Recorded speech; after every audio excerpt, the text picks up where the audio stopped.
All right, welcome back to the channel called Planning is Futile. My name is Corinne and I am your brain damaged host.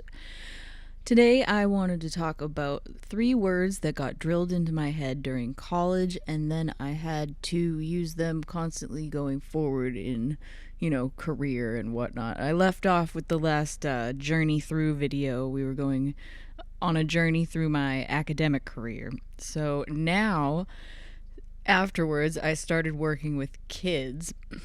Not now. Now I'm doing this, but after school, I started working with kids and animals and under, understanding how to deal with that was a really interesting learning curve. And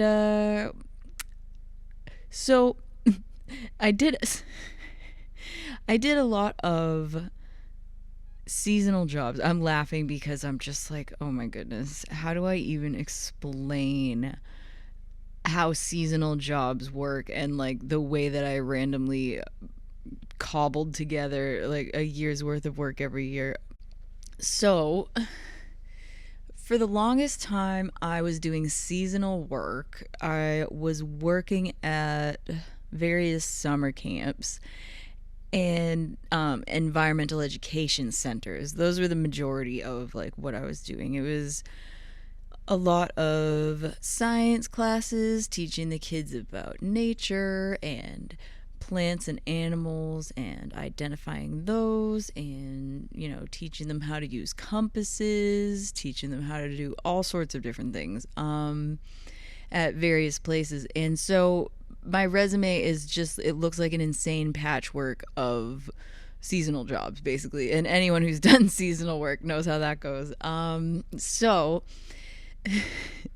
while I was doing that, I also sometimes would pick up like other random jobs. Like, so the first summer I worked with kids at a summer camp that was like a nature-based summer camp, and then I was also working at a gift shop afterwards in the evenings. So it was one of those like, okay, 8 hours with the kids, 4 hours at the gift shop, rinse, repeat, sleep as much as you can kind of thing.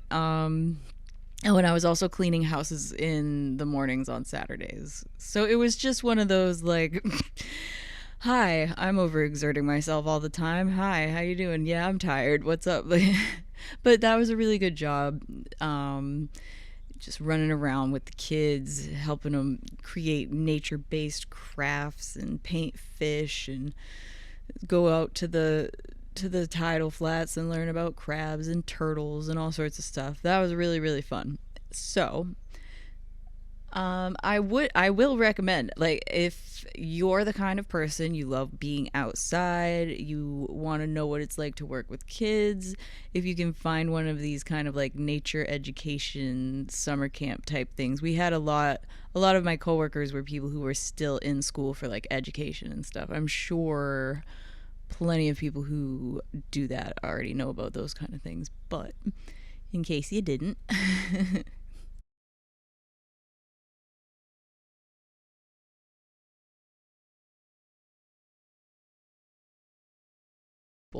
That was the funniest thing about a lot of the jobs I did. It was the living situations were really funny. It was like, I think when I worked down at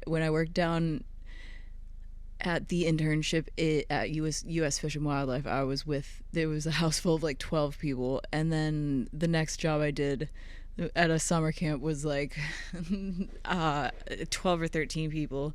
So I really learned how to um, just deal with living around a ton of different personalities and, living with just a ton of different people, like splitting up the chores, all that kind of stuff, making sure everyone like does their part in keeping the kitchen clean because it was like a massive communal kitchen with like 2 of everything kind of thing. It was crazy.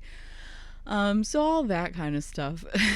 It was really, really a good experience just to learn how to do that. Aside from like, I mean, when I was in college at freshman year, I didn't even mention this during the I didn't even mention this during the whole thing about the academic career because I was like so busy thinking about everything else. But freshman year, we actually all spent 2 months on a ship together, like the school's ship, and we all spent 2 months like living in. I was in a hold with 30 other women, I think, and the men were in holds between like 60 and 80 people. It was just so we learned how to live with each other real quick that way. And so this is gonna be like just a total brain damage ramble while I just think randomly about these kind of things. But so I want to talk about this kind of stuff because it's like you can get a lot done. And especially, for people that are young in their 20s, if they don't want to settle down, that's the kind of thing you can really enjoy. For me, like I didn't care that much about making money. I wasn't doing most of these jobs in order to make money. It was like very well understood. Nobody goes into education or like environmentalism in order to make money. That's just not how that works. Also, one of those like you can be an environmentalist or a humanitarian, but not both kind of things, I guess. So we were mostly like I was mainly bringing this up. The main thing was teaching the kids how to be stewards of the land and how to respect like the animals and wildlife and nature, and not just rip up plants and terrorize animals, and not understanding which plants and animals to avoid was a big one. Anytime I worked in several different places that had rattlesnakes, and like some places had copperheads and those kind of things. So teaching kids how to recognize which snakes were venomous and which snakes to stay away from was a big one. Big one. Here's a few tips I learned. Random offshoot. Here's some tips I learned about how to stay away from venomous snakes. They prefer grassy areas. They like sunning themselves, of course, because they're cold-blooded. So you want to stay away from any, be careful on any trails that are like in between long grass if you're in an area where you're going to be near rattlesnakes potentially. And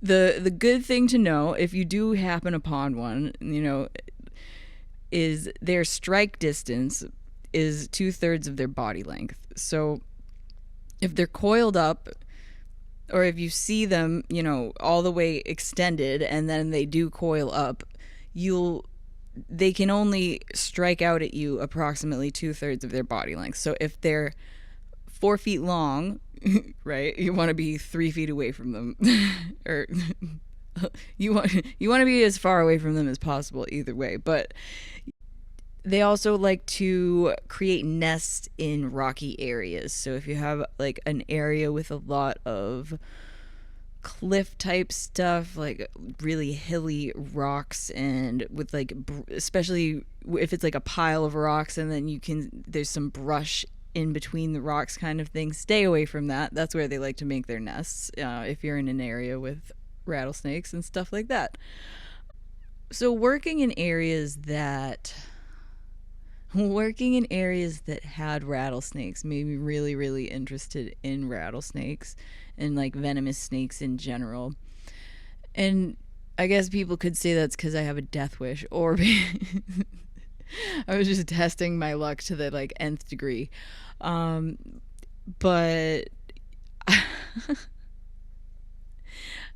so I started working with animals when I went down to Georgia. So when I lived in Georgia for a little while, I think I was there for maybe 6 months or so, there were birds. There was like an entire huge, well, like a decent sized aviary area with these big, oh gosh, I forget what their technical, it's not a bird blind. Someone will correct me. Like the the big huge caged areas they have for like raptors and stuff. So they had a great horned owl that was just awesome. And so whenever I worked with wildlife, it was always wildlife that couldn't be released. It was like they had been rehabilitated as far as they could be, and since they wouldn't be able to survive out in the wild, they would keep them at whatever place I was working, and they would train the staff to work with them in order to do educational programs. So that's what I was doing in Georgia when I started working with animals. And it was such an awesome like spread of different animals. Like they had everything from alligators and like a gopher tortoise and some really big rat snakes and stuff like that to the great horned owl and hawks, and I think they might have had a peregrine falcon too. They just and a little screech owl. It was just the best. Great place. I learned a lot there. They even had some like a really huge spotted salamander and things like that. So that's how I got started working with wild animals. And I think as an aside, I should say all of the work that I had to that I chose to do, all the work that I did, just how do I even say this? So, from what I understand about like biology and microbiology, it's like I think that it's pretty inarguable that the reason that my immune system has been able to stay as good as it has is probably because I've spent most of my time working in just every environment, every natural environment you can think of. Like I've been exposed to everything around an ocean environment. I've been exposed to everything around a swamp environment. I've been exposed to everything around a marsh, estuary, all the way up the river, to the mountains. So like farm animals, wild animals. So what I'm trying to say with all of this is I think one of the best ways to keep your immune system going is to get outside as much as you possibly can, because it's one of those like God made dirt and dirt don't hurt kind of things. And then if you extrapolate that out, there's, piles and piles of scientific evidence showing you that like a little bit of a certain amount of dirt just like keeps you in a constant state of keeping your immune system working the way it's supposed to. But I digress.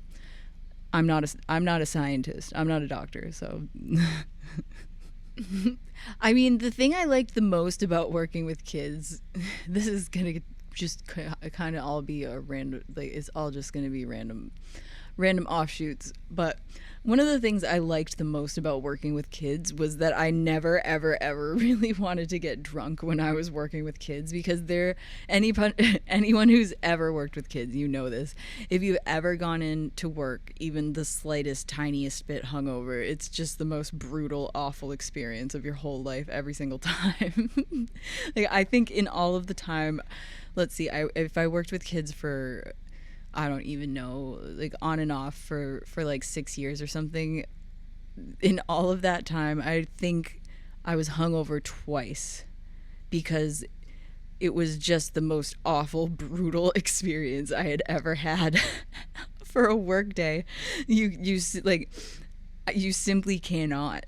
So I liked that because it kept me on the straight and narrow in that regard, as far as like, oh, I don't even want to touch it because I can't even think about what tomorrow would be like if I was hungover for this. Like,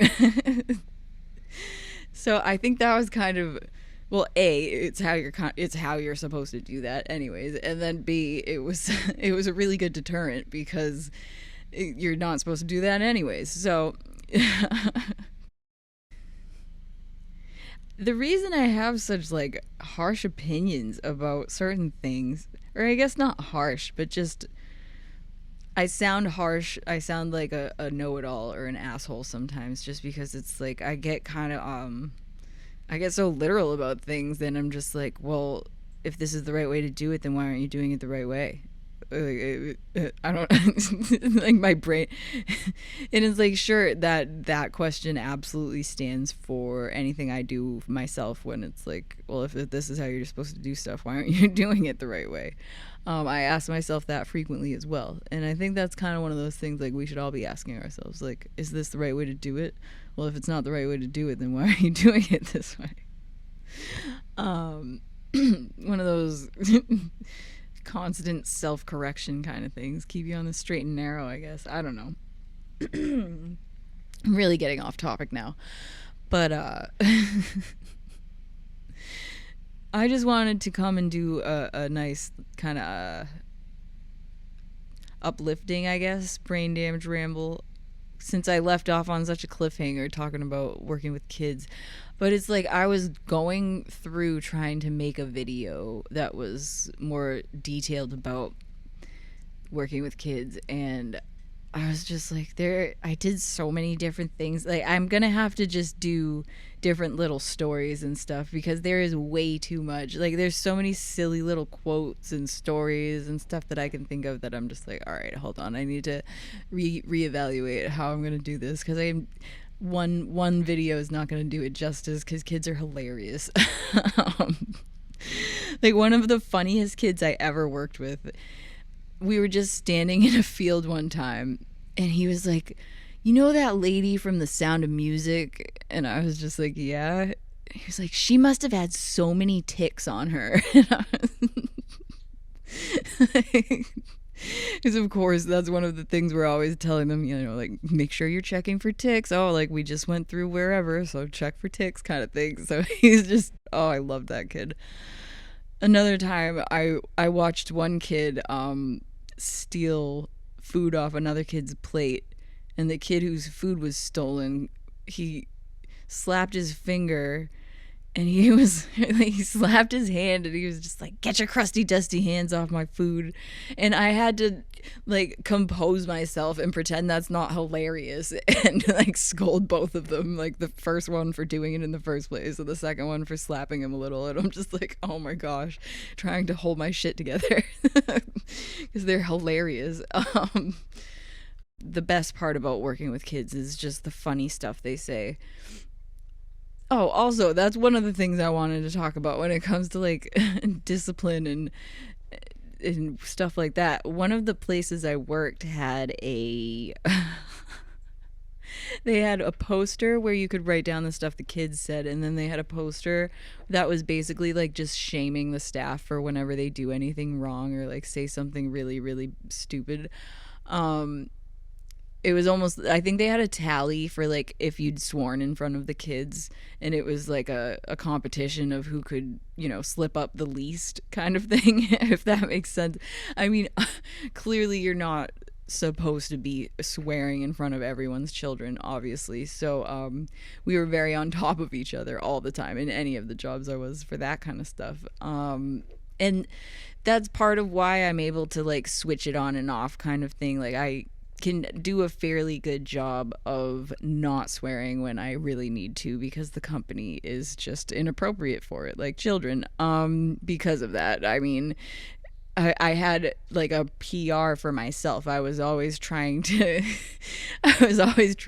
beat my PR of like the fewest times I had sworn in front of the children by accident that summer or that season kind of thing. I think my record was 3. Swearing by accidents. It was like one time when a girl got a bloody nose, and I just could, it was like I was dealing with it and helping her, and it was way more than I expected, and I was just like, oh shit. And the poor thing looks up at me all bloody and messed up with her nose bleeding. She's like, what's shit? And I'm just like, don't worry about it, you're fine. Don't worry, you're gonna be fine. Just stuff like that. So, like, it's I think I guess some people could be like, how could you laugh about that? She's in pain. It's like, I wasn't laughing at the time, obviously, hence the whole oh shit. Like, I was shitting myself, like, how can I get this poor girl to stop bleeding? Yeah, so I patched up everyone's kids. That was usually a lot of what I did. I mean, because obviously everyone's trained in first aid. But I'm one of those people. I'm like, I've never been queasy around blood or any of that kind of stuff. So I did spend quite a bit of time patching everyone up. When whoever else was around couldn't handle it, kind of thing. And there were points where I was like the assistant director and stuff like that, or like acting director of one of them. So I was like, okay, great. I'm in charge of every time there's a medical emergency. This is super fun and not stressful at all. Heavy sarcasm implied.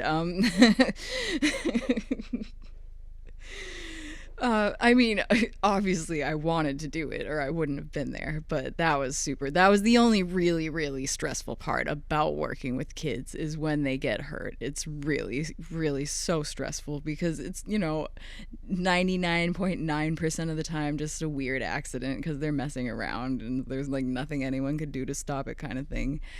And yeah, you just never know when it's going to be, and you get the call over the phone or the radio, and it's going to be like an actual emergency, and your stomach just sinks into your asshole. And you're like, all right, oh god, who else do I need to call, kind of thing.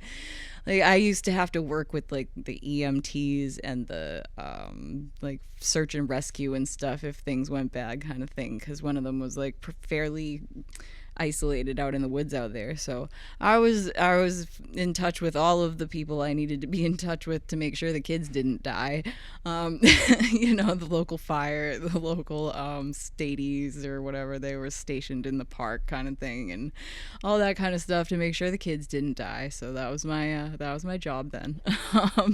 None of them died. None of them died on my watch. So my hands are clean. I did my job. There were only like I think there were only two like minor slash like moderate emergencies when I was there, and it was one of those, just there's a couple freak accidents kind of things. One of the instances I was kind of like, well, was my staff not paying enough attention because Pokemon Go just came out? I don't know. I'm not allowed to make that kind of conjecture though, so whatever. And that's where it gets like, oh, being in charge of people sucks. Sometimes being in charge of people really sucks when they've done something like kind of stupid, but there's no proof, and you're just like, all right, well, I guess we'll just wait and see if this happens again. Oh man, not a big fan of that. I did love the staff though. I mean, make no mistake. It's one of those, like, it sounds so stupid. I'm going to be called a boomer, I guess, maybe, but like I could not stand the way some people are with their phones at work. And I realize that's like the biggest dopiest thing to say, and people are just like, your phone's an extension of you at this point. But like, really, some people just are super distracted by their phones at work, and it's just like, well, if you're not doing work, why are you on what and that's another one where I just get so literal, and I'm just like, well, if you're at work, you're doing work, and if you're not doing work, what are you doing? Like I don't understand. Oh, and then so once I was done working with kids, and working with the animals, and I had, done, oh, that's what it was. So I did a bunch of like working with the animals. I did a bunch of like educational programs with different places, animals, and then that was right around the time when I quit drinking too. And I was like, okay, it's time to learn how to handle venomous snakes now that I quit drinking. That's what I did. That's the funniest thing. And when I quit drinking, I quit doing like, so here's the thing. I was never like fully addicted to like hard drugs or any of that, and I never did them while I was working with kids. So it was one of those, like, it was the winter and I was doing nothing, and I'm just like hanging out with someone who wants to do that kind of thing. It was never really like a constant for me. So that was like a non-issue. Those two things didn't really ever overlap. So, but when I quit drinking, I quit ever even messing around with that stuff at all. So that was the kind of how I did that. And then yeah, like the only times I was ever doing any kind of hard stuff was like in the winter, because the winter here is brutal and everyone uses everyone uses the winter here and how brutal it is as an excuse to just be an absolute slovenly drunken degenerate, and that's just how it goes. You're like, ah, yes, it's time to it's winter time. We're all just gonna snort pills and drink booze and hibernate, and that's our version of hibernating now, I guess. So that's what we do. And by we, I mean not me anymore, but I was doing that in the winters for a while. And then I was like, okay, well, it makes me feel like I'm gonna die all the time, so I guess I should stop. And most people eventually get to that point. um, yeah. I started learning how to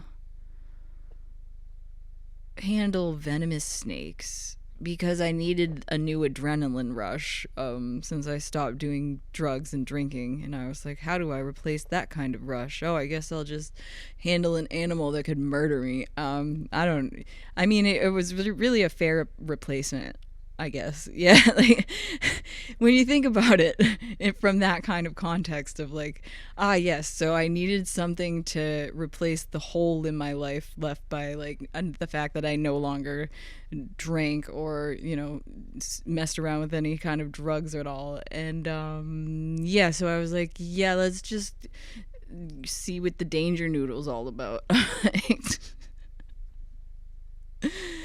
And oh my god, the guy who was training me how to do that was absolutely great. We did a bunch of different stuff. I was just going there on the weekends as a volunteer thing because I needed something to do that, like I said, was not alcohol. Great guy, and I really wanted to learn all about it. They were breeding rattlesnakes. They were breeding a bunch of different stuff, and then they also were like, anytime people got caught with like the wrong kind of venomous animals that they weren't supposed to have, because you're not really supposed, anyway. I don't think I really need to explain why random people shouldn't have venomous animals as pets, but I mean, this is America and you should be able to do what you want, but like, you're gonna want a license for that. I've seen a lot of people who shouldn't own most things. Not that they can't, it's just can and should are two different things. And it's like, and I mean that as far as just animals, especially venomous animals. Anyways. Oh, yeah. So there were a ton of different types of. I learned how to work with different types of venomous snakes. It wasn't just rattlesnakes. Eventually, I was. So you start with the rattlesnakes because they're way more predictable than a lot of the other venomous snakes. And then I started working with the little less predictable ones like the cobras. First, the what do they call it? Devenomized. They had devenomized some of the cobras so that you obviously don't want them to bite you, even if they're devenomized. It doesn't necessarily mean there's no venom left at all, but they're a little more docile and a little less of a problem, probably, than the ones that definitely are venomized. So I learned all about that. Those guys up there were awesome. All of the people who worked with those snakes were just absolutely awesome. And there was even one afternoon, or like I was there for a whole day, I think, and they were doing a horror movie shoot, and I was like handling the reticulated python for this horror movie. That was a crazy experience. I should just do a whole video about that. I forgot about that. But yeah, so working with the snakes, I think that's where I'm gonna leave this one. Because after that, I had a run of bad luck, if you could imagine. It was like somewhere in the middle of all of that, like doing seasonal work and working with kids. I worked on a whale watch at one point too.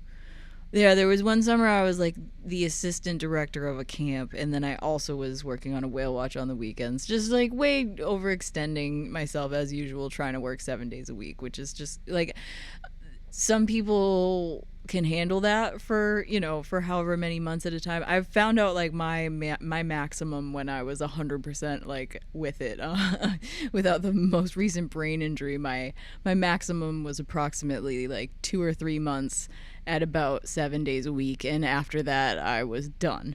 um or alternatively, like uh 2 to 4 months at like 12 to 14 hours a day, 5 days a week, and then after that I'm absolutely toast.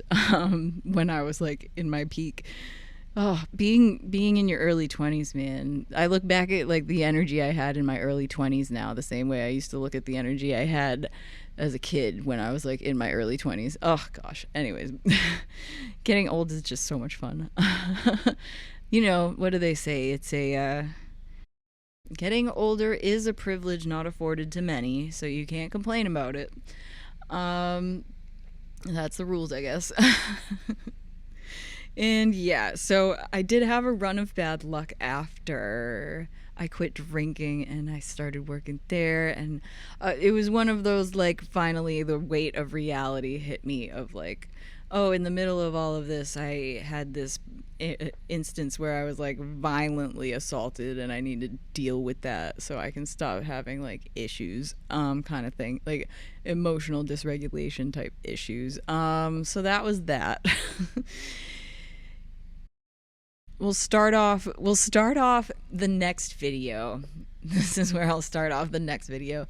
Getting fired twice without it really ever being my fault. And I know that sounds like, oh, you're full of shit. But here, I'll just give you the lowdown. I got fired one time for refusing to cook in a kitchen that had known rodent infestations. And I also got fired a different time from a different job for refusing to photocopy a book from cover to cover. So, with that, I think we'll start off with that next time. Thanks for listening. If you made it this far, I really, really, really appreciate you. I hope you have a wonderful day. I hope you got a laugh out of this. I hope you learned something maybe. And yeah, God bless you. Have a wonderful day. That's all I got today. Bye bye.